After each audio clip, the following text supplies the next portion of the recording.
तू आज भी स्कूल नहीं गया? आज भी स्कूल नहीं गया? ये 9 साल का बच्चा आज भी स्कूल नहीं गया और बस बाबा बनने की कोशिश करते जा रहा है। तब पढ़ाई लिखाई में ध्यान लगाओ, IAS बनो और देश को संभालो, लेकिन नहीं। मुझे फर्क नहीं पड़ता कि जमाना क्या कहता है, मुझे तो ये पता है कि मेरे बाकी बिहारी मुझे अपना कहता है।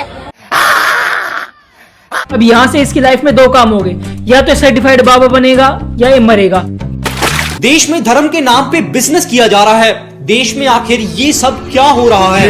आज जन्माष्टमी पर मैंने राधा वल्लभ लाल जी के क्या बोल मैं समझा नहीं। यही नहीं, अभी और सुनिए। मुझे लगता है कि अभिनव जो भी चीजें बोलता है ना, वो सब उसे भगवान ने नहीं सिखाई है, वो सब चीजें उसे रटाई गई है। I mean, वो काफी ऑब्वियस था। और श्रृंगार करके मुझे विश्वास ही नहीं होता, श्रृंगार करके विश्वास ही नहीं होता, श्रृंगार करके मुझे विश्वास ही नहीं होता, श्रृंगार करके विश्वास ही नहीं होता। अरे बाप रे, ये तो धोती खोल रहा है। कि लैंग्वेज डिफरेंट है, वो वर्ड्स यूज कर रहा है जैसे गॉड, बल्कि इम्पोर्टेंस गॉड से भी ज्यादा होती है। और अब तुम लोग उसके मुंह से ये गॉड शब्द कभी नहीं सुनोगे। वो हमेशा बोलता है राधा रानी नंद किशोर है, बिहारी जी राधा रानी। उस वीडियो में अपनी मम्मी को एड्रेस करने के लिए वो बड़े प्यार से बोल रहा है मम्मा। गुड इवनिंग मम्मा, सुपर मम्मी है तू मेरी। लेकिन अब उसके मुंह से सिर्फ मैया निकलता है। और मेरे भैया ने मेरे साथ कंडीशन रख रखी है, भैया ने मेरे पास परसेंटेज रखी हुई है। साला हिंदुस्तान में जब तक सलीमा है लोग चूतिया बनते रहेंगे। मैं तुम लोगों को एक स्टोरी सुनाता हूँ। तो 2020 और 21 के बीच में ना, तरुण अरोड़ा जो अभिनव के पापा हैं, उन्होंने एक आइसक्रीम कंपनी खोली जिसका नाम था फालूदा एक्सप्रेस। ठीक है। जिसमें उन्होंने लोगों को बोला कि तुम हमको 3-4 लाख रुपए दो और बदले में हम तुमको 3-4 आइसक्रीम कार्ट देंगे। वो जो रोड पे कार्ट लेके चलते हैं ना आइसक्रीम वाले, वो। ठीक है, समझ गया।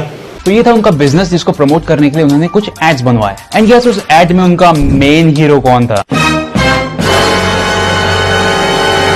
आप क्रोनोलॉजी समझ लीजिए। तुम में से कुछ सोच रहे होंगे कि अरे तब तो वो बहुत ही छोटा था, तब से भक्ति थोड़ी शुरू की होगी, वो तो धीरे धीरे जब बड़ा हुआ तब शुरू की होगी ना। वेल, अभिनव के हिसाब से मैं जब बोलने लगा था तब से ही भक्ति करना शुरू कर दिया था। तो देखो, ये दोनों लाइफस्टाइल्स में एक तो फेक है। अब तुम में से कुछ बोलोगे कि अरे वो तो एक एड था, उससे वो सब चीजें करवाई गई है, बुलवाई गई है, स्क्रिप्टेड था सब कुछ। तो तुम्हारे पास कौन सा प्रूफ है कि जो चीजें वो अभी कर रहा है वो भी स्क्रिप्टेड नहीं है, वो भी उससे बुलवाई या करवाई नहीं जा रही है? तो अभिनव के पापा ने फालूदा एक्सप्रेस को प्रमोट करने के लिए दूसरे यूट्यूब चैनल से भी ऐड करवाए, you know, basic marketing practice. लेकिन ये वाला बहुत हार्डकोर था। उन्होंने फालूदा एक्सप्रेस का प्रमोशन करवाया एक चैनल से जिसका नाम है जनता जंक्शन, ऐसा कुछ नाम है उसका। और उस चैनल ने अभिनव के पापा के लिए 1 नहीं, 2 नहीं, 3 नहीं, 4 नहीं, 5 नहीं, 35 वीडियोस बनाए।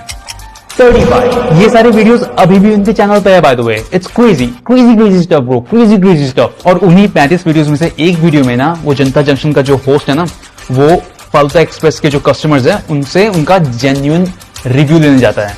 एंड गेस उस दिन उनका रैंडम कस्टमर कौन था? अरे कहना क्या चाहते हो? मैं तो समझता था कि दुनिया में मुझसे बढ़कर कमीना और कोई नहीं है, लेकिन तुमने ऐन मौके पर ऐसा कमीनापन दिखाया है कि हम तुम्हारे कमीनेपन के गुलाम हो गए हैं।